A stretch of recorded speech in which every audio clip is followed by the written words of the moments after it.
और अपना असली नाम लिखने के लिए कहा है। उसके बाद हंगामा हो गया है। हंगामा कौन कर रहा है? जो संविधान हाथ में लेके आजकल घूमते कहते हैं संविधान बचाओ, संविधान बचाओ। एक बार जरा संविधान का आर्टिकल 19 पढ़ लेते तो आपको पता चलता है कि उत्तर प्रदेश की सरकार ने जो काम किया हो बिल्कुल संविधान की स्पिरिट में किया है। संविधान का आर्टिकल 19 भारत के सभी उपभोक्ताओं को यह जानने का अधिकार देता है कि वो जो सामान खरीद रहे हैं वो उसको किसने बनाया है, जो सामान खरीद रहे हैं वो किस चीज से बना हुआ है, वो कब बना था, उसकी एक्सपायरी कब है। और यही नहीं, सभी उपभोक्ताओं को यह भी जानने का अधिकार है ये जो सामान बेच रहा है ये कौन है, ये असली है कि नकली है। और वैसे भी चार्टेड अकाउंटेंट को अपना असली नाम लिखना जरूरी है, वकील को अपने चैम्बर के सामने अपना असली नाम लिखना जरूरी है, डॉक्टर को अपनी क्लिनिक के सामने अपना असली नाम लिखना जरूरी है, कोचिंग सेंटर चलाने वालों को अपने कोचिंग सेंटर के सामने फिजिक्स कौन पढ़ाता है, केमिस्ट्री कौन पढ़ाता, मैथ कौन पढ़ाता, उसका असली नाम लिखना जरूरी है। जज को अपने चैम्बर के बाहर अपनी नेम प्लेट लगाना जरूरी है। कलेक्टर को अपने ऑफिस के सामने अपना असली नाम लिखना जरूरी है। तहसीलदार को, थानेदार को, पेशकार को, हवलदार को, सबको अपना असली नाम लिखना जरूरी है। ट्रेन में जो टीटी चलते हैं उनको भी अपने नाम के सामने अपनी असली नेम प्लेट लगाना जरूरी है। फिर अगर दुकानदार अपना असली नाम लिखता है, इसमें बुराई क्या है? क्यों चाहिए नकली नाम? एक बार जरा संविधान का आर्टिकल 19 पढ़ लो। Right to know is a fundamental right. जानने का अधिकार, सूचना का अधिकार मौलिक अधिकार है, फंडामेंटल राइट है। और भारत में तो राइट बाकायदा एक आरटीआई कानून भी है, राइट टू इंफॉर्मेशन कानून कहते हैं, जहां सबको सब कुछ जानने का अधिकार है। इसके अलावा दो कानून और भी है, एक है कंज्यूमर प्रोटेक्शन एक्ट और एक है food safety act. Consumer protection act जैसे नाम से समझ में आ रहा है, वो कंज्यूमर को प्रोटेक्ट करता है। किससे प्रोटेक्ट करता है? धोखाधड़ी से, नक्काली से, किसी भी गलत चीज से।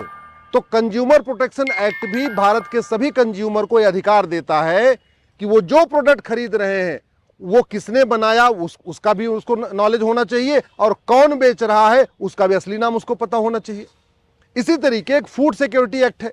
फूड सिक्योरिटी एक्ट भी सभी भारत के कंज्यूमर को यह राइट देता है कि वो इस बात को समझे कि जो वो फूड खरीद रहे हैं, फूड पैकेट खरीद रहे हैं, खान पान की सामान खरीद रहे हैं, उसको किसने बनाया है और कौन बेच रहा है। तो अगर अपनी दुकान के सामने, अपने ढाबे के सामने, अपने ठेले के सामने अगर नेम प्लेट लगानी पड़ रही है तो दिक्कत कहां है? बेशर्मी देखिए। जो लोग कह रहे हैं जातिगत जनगणना होनी चाहिए, सबकी जाति पता चलनी चाहिए, वो रहे कह रहे नहीं नेम प्लेट मत लगाओ। अभी अगर कोई डॉक्टर अपनी नकली नेम प्लेट लगा दे, हंगामा कर देंगे। कोई वकील अपनी नकली नेम प्लेट लगा दे, हंगामा कर देंगे। कोई चार्टेड अकाउंटेंट अपनी नकली नेम प्लेट लगा दे, हंगामा कर देंगे। कोई आर्किटेक्ट अपनी नकली नेम प्लेट लगा दे, हंगामा कर देंगे। लेकिन ये नहीं चाहते कि हां जो दुकानदार है वो अपनी असली नेम प्लेट लगाए। समस्या क्या है? चोर की दाढ़ी में तिनका। इसका मतलब इन पाखंडियों को पता है, ये जो नेम प्लेट लगाने का विरोध कर रहे हैं, कि वास्तव में थूका जाता है, पेशाब किया जाता है, टॉयलेट किया जाता है। इसका मतलब माला फूल पे भी थूका जाता है, फल सब्जी पे भी थूका जाता है, खान पान की सामानों पे भी थूका जाता है। और कई सारे वीडियो तो पेशाब करने के आए हैं। एक दो वीडियो तो ऐसे आए हैं जिसमें टॉयलेट किया गया है, हलवा में टॉयलेट कर दिया गया है, लड्डू के जहां बेसन का लड्डू था उसमें टॉयलेट कर दिया गया है। वीडियो आ चुके हैं। जहां पे बिस्किट वगैरह बनता वहां पेशाब करने का वीडियो आ चुका है, पैरों से कुचलने का वीडियो आ चुका है, थूकने का वीडियो तो अनगिनत आए हैं। रोटी पे भी थूका गया है, सब्जी पे भी थूका गया है, माला फूल पे भी थूका गया है, फलों पे थूका गया है। मैं सरकार से निवेदन करता हूं, यह मामला केवल उत्तर प्रदेश का नहीं है। ये जो गंदगी फैलाई जाती है पूरे देश में फैलाई जाती है। ये समस्या जो थूक वाली समस्या है, गंदगी वाली समस्या, ये केवल यूपी की समस्या नहीं है, ये पूरे देश की समस्या है। उत्तर प्रदेश सरकार को तो मैं धन्यवाद दूंगा कि उन्होंने संविधान के आर्टिकल 19 को लागू किया है, कंज्यूमर प्रोटेक्शन एक्ट को लागू किया है, फूड सिक्योरिटी एक्ट को लागू किया है। लेकिन यह काम करना सभी सरकारों की है। ये बंगाल की सरकार की भी ड्यूटी है, गुजरात सरकार की भी ड्यूटी है, बिहार सरकार की भी ड्यूटी है, झारखंड सरकार की भी ड्यूटी है। देश की सभी सरकारों को तत्काल food security act, consumer protection act और संविधान के आर्टिकल 19 के अनुरूप तुरंत एक नोटिफिकेशन इशू करना चाहिए और सभी दुकानदारों के लिए अनिवार्य करना चाहिए कि वो अपने दुकान के सामने अपनी दुकान का नाम लिखें, असली मालिक का नाम लिखें, रजिस्ट्रेशन नंबर लिखें, अपना मोबाइल नंबर लिखें और नीचे बाकायदा उस जिले के जिलाधिकारी का भी नाम नंबर होना चाहिए कि अगर किसी को कोई शिकायत है, किसी को कोई परेशानी है, किसी को कोई दिक्कत है तो वो शिकायत कर सके। भाई अल्टीमेटली अगर किसी को दुकान पे कोई दिक्कत आ रही, शिकायत किसको करेगा? थाने को शिकायत करेगा, थाना कहेगा ये भारतीय न्याय संहिता में तो लिखा नहीं है। और भारतीय न्याय संहिता में एक अलग से चैप्टर होना चाहिए कि जो आदमी गंदगी फैलाएगा, जो आदमी मिलावटखोरी करेगा, जो उसको गंदा करेगा, उसको कठोर दंड होगा। कहते हैं भय बिन होय न प्रीत, सठे साठ्यम समाचरित।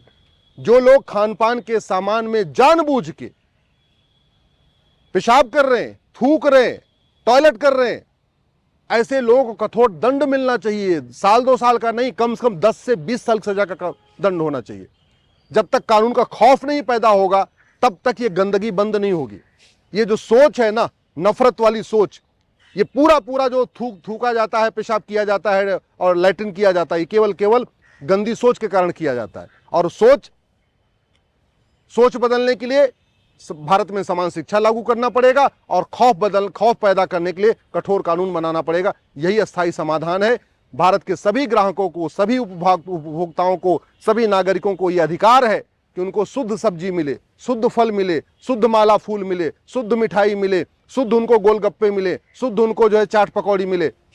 ये थूकना, पेशाब करना, लैट्रिन करना, ये देशद्रोह है, ये बहुत ही जघन्य अपराध है।